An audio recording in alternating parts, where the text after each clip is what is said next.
আসসালামু আলাইকুম। আমি রায়হান আহমদ, সভাপতি প্রতিষ্ঠাতা বিশ্ব মানবাধিকার রক্ষা সংঘ। আজকে আপনাদের সামনে বাংলাদেশ রাজনীতি এবং বাংলাদেশ পলিটিক্স এবং বিশ্ব রাজনীতি এবং ওয়ার্ল্ড পলিটিক্স নিয়ে আলোচনা করব।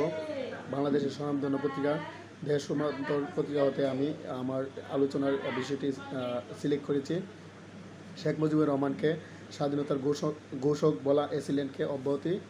শেখ মুজিবুর রহমানকে স্বাধীনতার ঘোষক দাবি করা ব্রাহ্মণবাড়িয়ার সরাইল উপজেলা সহকারী কমিশনার ভূমি সিরাজুম মনিরা কাইসানকে তার দায়িত্ব থেকে অব্যাহতি দেওয়া হয়েছে।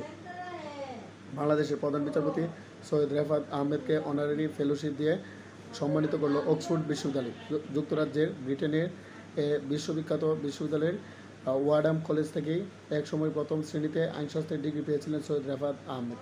বাংলাদেশের কোনো নাগরিক এই প্রথম ব্রিটেনের অক্সফোর্ড বিশ্ববিদ্যালয় হতে অনারারি ফেলোশিপ পেয়েছে। এটা বাংলাদেশের জন্য গৌরব। আজকে 2025 সালের 26শে মার্চ বাংলাদেশের স্বাধীনতা দিবস। 1971 সালের 26শে মার্চ বঙ্গবন্ধু শেখ মুজিবুর রহমান বাংলাদেশের স্বাধীনতার ঘোষণা দিয়েছিলেন। সেই হিসাবে আজকে বাংলাদেশের স্বাধীনতার 54তম বর্ষপূর্তি পালিত হয়েছে। ডক্টর মোহাম্মদ ইউনূস আজকে বাংলাদেশের প্রধান উপদেষ্টা প্রাইম মিনিস্টার মর্যাদা নিয়ে জাতীয় স্মৃতিসৌধে পুষ্পস্তবক অর্পণ করেন এবং বাংলাদেশের রাষ্ট্রপতি মোহাম্মদ শাহাবুদ্দিন জাতীয় স্মৃতিসৌধে পুষ্পস্তবক অর্পণ করেন এবং ভারতের প্রেসিডেন্ট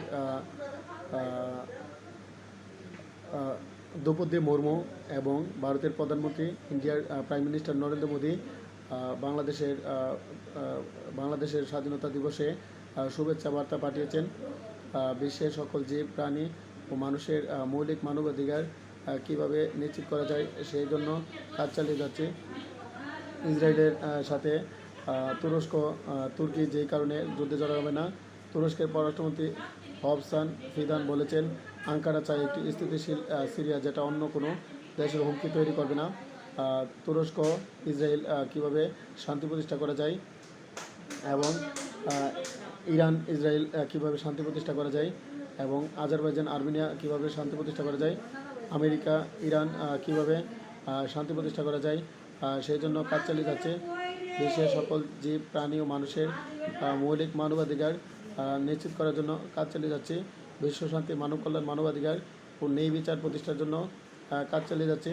বিশ্বের প্রতিটি জীব প্রাণী ও মানুষের মৌলিক মানবাধিকার নিশ্চিত করাই আমার জীবনের লক্ষ্য।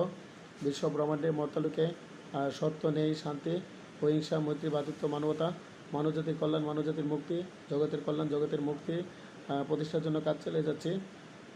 রায়হান আহমদ একাডেমি ও বিশ্ব মানবাধিকার রক্ষা সংঘের মাধ্যমে বিশ্বের সকল জীব প্রাণী ও মানুষের মুক্তির জন্য কাজ চালিয়ে যাবো ইনশাল্লাহ।